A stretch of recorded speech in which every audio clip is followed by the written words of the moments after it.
core values are the core of the business. It's a culture driver, right? And culture means everything.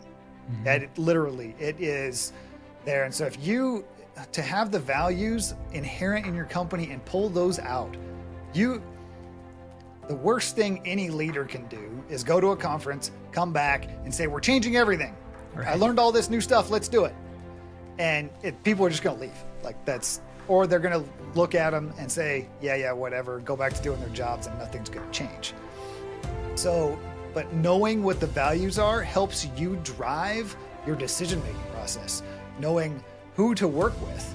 If you're a Christian entrepreneur and you want to work with other Christians, that can be one of the values inside of it. There's nothing saying you can't have those core values. So, Jason, tell us a little bit about, bring us back to the very beginning then of everything. Because you didn't start off with, the golden spoon or the silver spoon in your mouth. You built who you are. You've built your success. Bring us back to the very beginning of how you all started this. What does this journey look like of high performance? When did that click in? When did that sink in? Help us understand that hyperdrive of Jason here. Oh,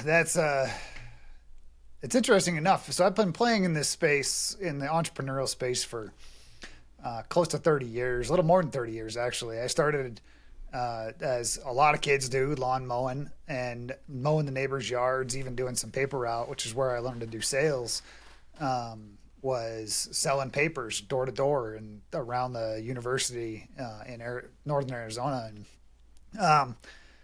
And, I didn't originally have the drive or say the entrepreneurial spirit. I didn't run out, I helped the neighbors. That's just what I did to gain a little bit, but all my friends like to go we're all, let's go find jobs. And so I did that too. I worked jobs. I worked in swimming instructing. I did lifeguarding. I've done fast food time, right?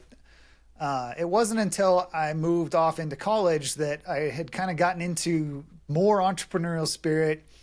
I struggled working at places. I found that I just wanted to serve the client. And what I find in corporate America, where I worked as, entry level, is they weren't after necessarily serving the client, or at least the local managers weren't. Right. And so it was a matter of finding a local company to work with.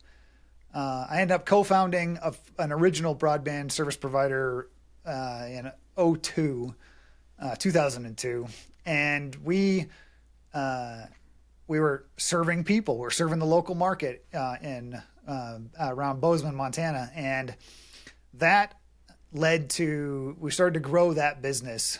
Well, I started to realize that it wasn't necessarily the best fit. I was co-founded, but I wasn't an owner in the company. I was a co-founder. We helped put it together, but the owner was all the money. And so I'd come across an opportunity to buy another company, and it was a company that was struggling. They had gotten into some wireless in West Yellowstone, Montana, and I started to build that. So my wife and I decided, let's move from Bozeman to West Yellowstone. West Yellowstone is a town of about 1,500 people, year-round residents. So we made a leap to go down and join a small community and start building this network, this broadband network out. And at the time, it was actually partly dial-up, old school for those youngins listening. The tones that you might see in some older movies, those are that's dial-up. Like how a fax machine works, which some of the people listening may not even know what a fax machine is. But we decided to get into wireless versions of broadband internet, and we upgraded the wireless network there, and we continued to go.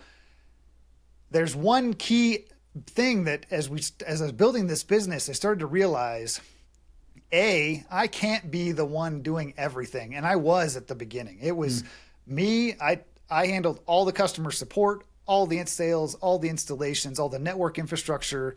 It was really myself. And I would call friends from my volunteer search and rescue time or volunteer fire time. I'd call friends to come help me do tower climbs. Wow. We were all safety trained, so it was easy. I'd have them stand at the base of the tower. They'd help me out, and then I'd help them in their businesses with their computers and things like that. And it was a really nice bartered type service with that. But my wife helped do administrative type stuff like billing and invoicing. And, we would sit around and stuff envelopes once a month and physically mail out stuff. So it was really a grind until we got to a spot where I was like, I need some help. And hired my first employee, and he was a great he was great at it. He actually called me and said, "Hey, do you need some help?" And I went, maybe, right? That could be a great idea. So we hired him part-time. He came on 2 days a week. Helping me do residential installations. And then we moved, I started to realize in internet, there's this recurring pattern that happens about every 4 years. And it's gotten a bit faster now. And people listening might understand it from like, oh wait, the new iPhone 16 is coming out, right? Well, before the 16, there was the 15 and the 14 and however many other ones prior to that. Right. We can go all the way back to the original, which I don't even know if that was actually the one or not. So this iteration inside of broadband wireless was a 4-year cycle. Every 4 years, things upgraded. And I'm like, this is crazy. I'm having to reinvest, continue to grow. How do I build this? Broadband is getting more and more crazy, right? I bought the company in 2005. Before it really, it was important to people, especially businesses, but it wasn't like a household type. Remote work wasn't a thing. Facebook wasn't really that big. YouTube was nothing at the time. And smartphones were almost nothing. I had a smartphone, but it was because it was a Palm Pilot combination. Yeah. For the old timers out there that know what a Palm Pilot is. So anyway, we moved through to be able to move into what's next. I started attending conferences, starting to realize other people are doing other things out there in the world. What are they doing? And fiber optic building was one of those things. And I went, wait, if I design this fiber optic network the right way, I never have to put any of our infrastructure in the ground. I can just upgrade electronics on either side. And that kind of clicked. I actually flew to Kentucky to visit a friend who was running an open house in the industry. And he showed me how he was doing it. And I went, on the way back, I wrote the whole business plan of how I was going to do it, how I was going to fund it, how we were going to take care of it. And then started going after money, hiring more, finding additional people. And then I put it all in. And that summer, when I was putting it in, I had 3 people working for me and realized I cannot be the one sitting on the machine doing this work. I've got to be running the business and working on the business. So I started to look for ways to work on the business, which led to an actual sale of the business and trying to work with other people to grow faster, which led into another acquisition. That acquisition was acquiring 16 people in a bigger company. And I started to build a leadership team. I started to build people below me, leaders to lead leaders, and grow that company. And that garnered some attention. Ended up selling that company a little over 3 years into it, about 3.5 years into it. It wasn't intentional. I didn't mean, we had actually started it as a company we wanted to have forever. And the opportunities came along. We won that. We took that company and won a whole lot of money through some grant funding. And then that led me into realizing I love to lead leaders. I love to coach people on how to become better at their jobs so that they can teach other people to continue to be better, which is where I led into coaching and doing coaching now, where I coach executives that are running companies that need to build that leadership team. They're building a lot of people to replace work that isn't following the best pattern that you and I have recently learned about. Mm-hmm. It's not easy to do leadership. And most of the time, I remember there's different books out there, but oftentimes we start out as the technician in the business and you transition into those leadership roles that kind of end up where it's buying back your time every moment. And it sounds like you've done that in your own business and acquired other people, which is always easy. Isn't always easy because you're inheriting other people and those character connections with the current team and the challenges there, and then even selling it and the hopes of people feeling like they're going to lose jobs. I mean, there's a lot that goes involved with not only building a team, but building up a team. It's a very true statement. You talk about the technician versus the entrepreneur. The E-Myth is the big, that book is what kind of was one of the instigators, aside from a bunch of Patrick Lencioni's books. The 4 Obsessions of an Extraordinary Executive was his first one I actually listened to. When I sold my company, I got huge into audiobooks. And prior to that, I didn't read a lot of books. Prior to 2016, I was busy grinding and working and doing. I didn't know what personal development was. Yeah. And really, we talked about high performance at the beginning. If you're not doing personal development, you can't be a high performer. That's right. You're running in what I like to call is the infinite insanity loop. And people know the insanity term of doing the same thing over and over, expecting different results. But what's interesting is the insanity loop is 3-dimensional, not 2-dimensional. Because if you add time to it, the longer you do the insanity loop, the narrower that loop goes and the shorter the loop gets. Because everybody else is moving along in time without you. Yeah. So how do you do personal development? How do you get into those things? Which is where I learned about how to build a leadership team. The company I went to work for that I sold to in West Yellowstone, I sold to a much bigger ISP, or broadband service provider, and they were servicing a very large territory in Idaho. They had 60-ish employees or so, over 10,000 customers, and no executive team. Wow. They had a couple people, the directors in the business, doing the work, and we're like, how this structure seems off. There's stuff falling through the cracks. There's balls getting dropped. I interviewed around the company, and when I first came on board and said, what's the biggest thing? And ball dropping was like a huge part. So I worked with the directors and we built an executive team to start to work forward. And now that company is doing very well. They cover parts of Northern Nevada, Eastern Idaho, Eastern Oregon, all of Idaho, Southern Idaho. And they've gone and got more money. They're continuing to do expansion, and they've used the systems that we started to put in place. But you've got to have that leadership structure and leadership development inside of that to start to be able to go. When we bought the company in Hamilton, Montana here, we bought a culture, right? You talked about buying a culture is difficult. It is. Knowing came in, I said, I bought 16 employees. I can't come in here and just start changing things day one, right? Yeah, that's going to create a mutiny, for lack of a better term. New captain in the ship, the pirates are going to go mutiny on you. I've been watching Pirates of the Caribbean here recently. So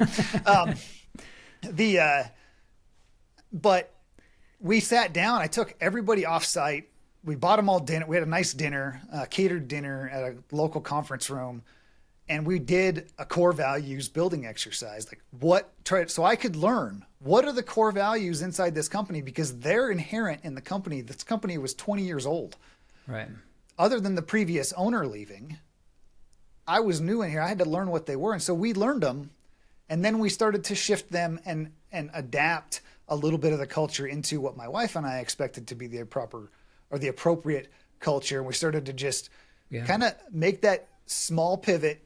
Slow change management has become a big thing. So when I sold the company, the big thing that we did was we over communicated the sale. We didn't lose anybody in the first year after we sold. Tell us a little bit about how important are values in a business.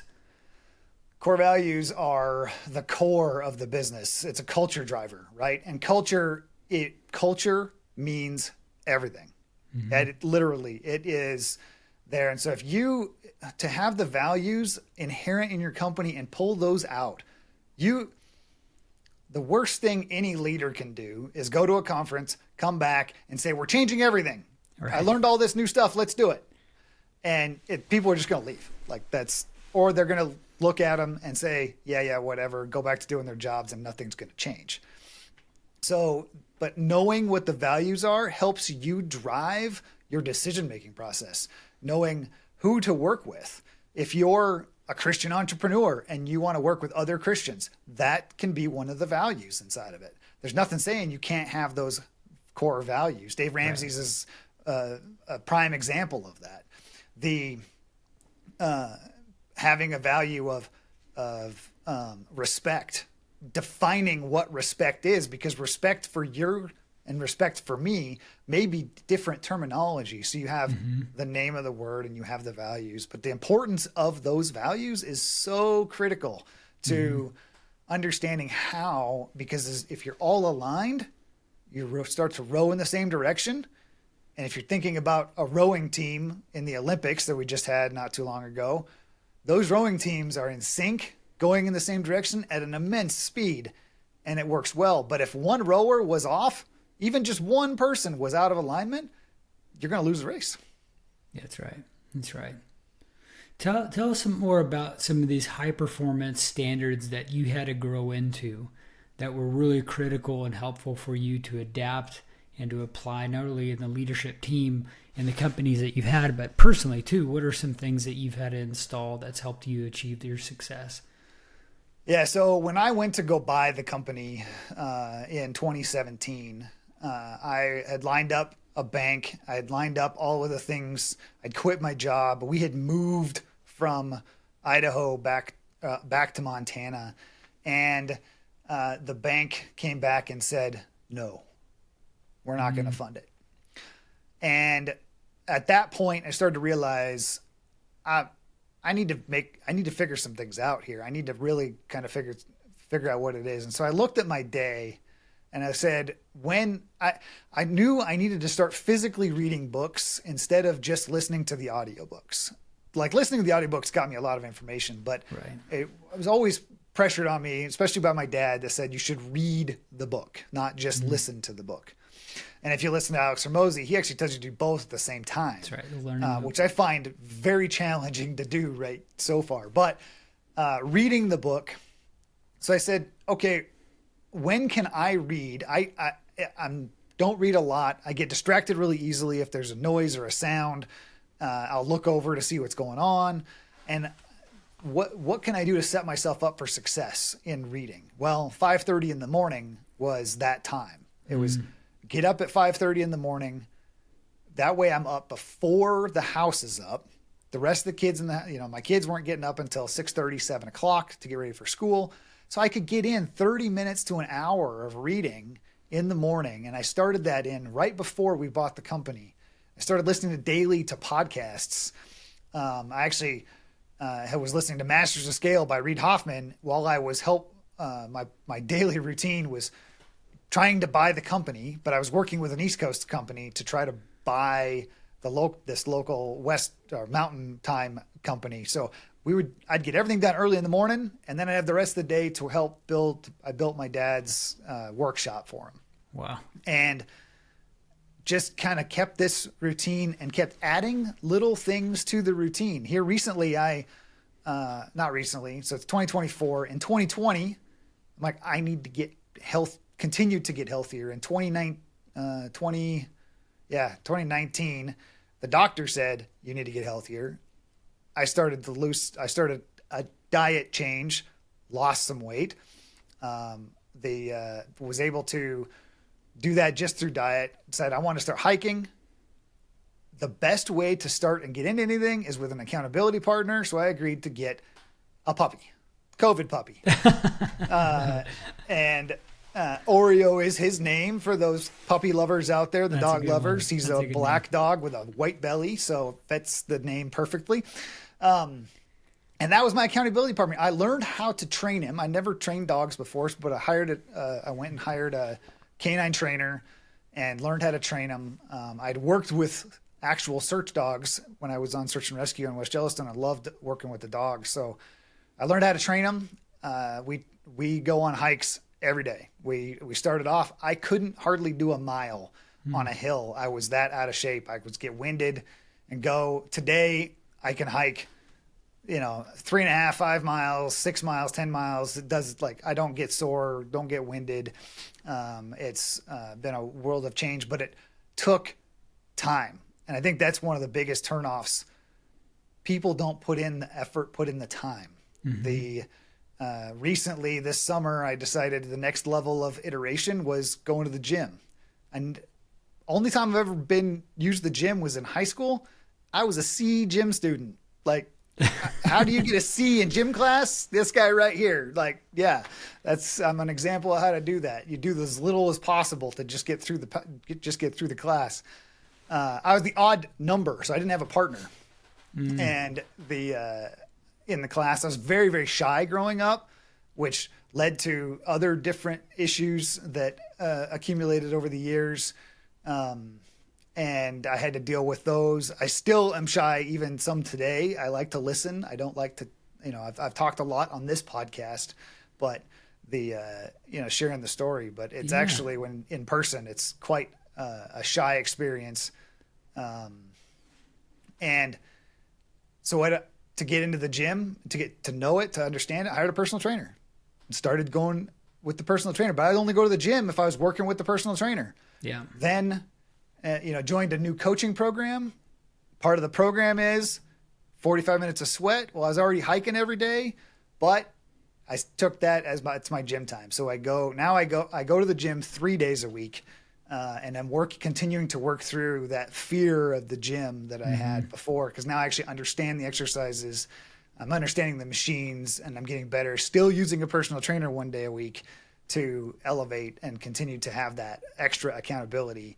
I've seen that being so helpful for me as well. Like, accountability with so many things is the key for success, because oftentimes even group programs or even courses, they only go so far.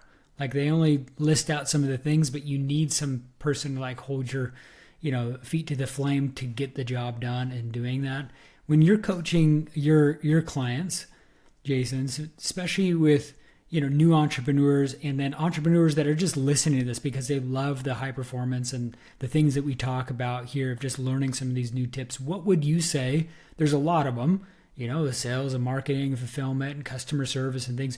What would you say that are really important for a business to grow and scale? What would be the keys for success for scale? To scale any business is is the ladder of success is you've got to replace the things you don't like to do first, right? And that, if that's administrative, hire an assistant. A lot of people get protective over their email. I was one of them, but I hired my first assistant in 2019 and I haven't looked back. I've had an assistant even after I sold the companies. The assistants went with them. I didn't have an assistant for about 2 months after that, before my wife was like, for the sake of our marriage, you need to get an assistant. Like, you're driving me crazy. She handles all the books in the family. So if I'm not turning in receipts, and she doesn't want to harp on me. She knows that I'm moving forward. Trying to move fast. She knows it frustrates me to think about those things. So we hired an assistant. So hiring an executive assistant or a virtual assistant part-time, to execute on the administrative tasks that frustrate you is the first step to take in any business. A lot of times, we hear, especially from like Dan Martell, he's talking about, people replace talent first. You like to do those things though. That's why you got in the business to begin with. If you're in the trades and you like to build houses and you like to do framing, then keep framing. Hire somebody to do all of the estimates, all of the billing, all of the closeouts, all of the stuff that you don't like to do, or what's even worse is it's taking away time at night from your family. And so you're burning the candle at both ends, as they say. And that's a bad recipe. Usually ends up in failed businesses and failed marriages. That's so true. So true. Yeah. I always feel like a key driver too, Jason, tell me what your thoughts is you have to make money. And the bottom line is you need to know how to do sales, generate leads and do whatever it takes to start doing that so you have money to even replace yourself. But even then, like you're saying, most of the time people they hit some ceilings of constraint because they feel like they're doing it all themselves, and then it leads into some of the challenges you're dealing with. Your health goes sideways, your marriage goes sideways, your relationships, your money spending. There's other demons come out when you're trying to do so much and not trying to focus on what is so important and focusing on those key things. I love it. I love the insight, Jason. Tell us what one odd thing I always like asking people sometimes is, what is their everyday carry? When you leave the house, what do you pack? What do you carry? What are some things that you do? What do you bring? Are you talking physical things, or are you talking about the physical things? What do you carry? Physical things. What do I bring? What's your everyday carry? Every day. So if I'm leaving the house to go places, I'm pretty basic anymore. It's a wallet. The keys to the car and a pocket knife. Like that's it. My vehicles all have stuff in them. They're always like, I was on search and rescue for 11 years. I'm built for, every vehicle has some sort of an emergency kit to go. You're in Montana too. Is there something with a trigger there you carry around? I absolutely love, I am a gun. Some people might call me a gun nut, but I'm probably not to the extreme that a lot of people are. I don't own a ton. And a fair share. I have a gun range on my property that I shoot at often. I don't actually conceal carry every single day. I got out of a habit of it. It's one of those that is when you really start to think about the ramifications that can come from it. Is it really worth it, or is it worth the conversation of de-escalation? And so I trust my de-escalation. I've got a pocket knife if I have to go into super close encounter something. And I don't worry about animals where I go hiking at every day. If I go into the backcountry hiking, I've got bear spray, and I do pack. I usually do pack one of my favorite 45 caliber pistols. I'm a 1911 fan. I love them. I love working on them too. Gunsmithing is one of my hobbies. So. That's awesome, man. Well, I've appreciated you so much jumping on the call, teaching us some more about leadership, your backstory, and some really key fun things about you, Jason. How can people follow you? How can they connect with you further? How can people stay in touch with you? So I've got multiple ways. I'm on every social media platform out there, but Instagram, message me on Instagram, follow me on Instagram. It's at Mountain Freedom Coach is my handle on Instagram.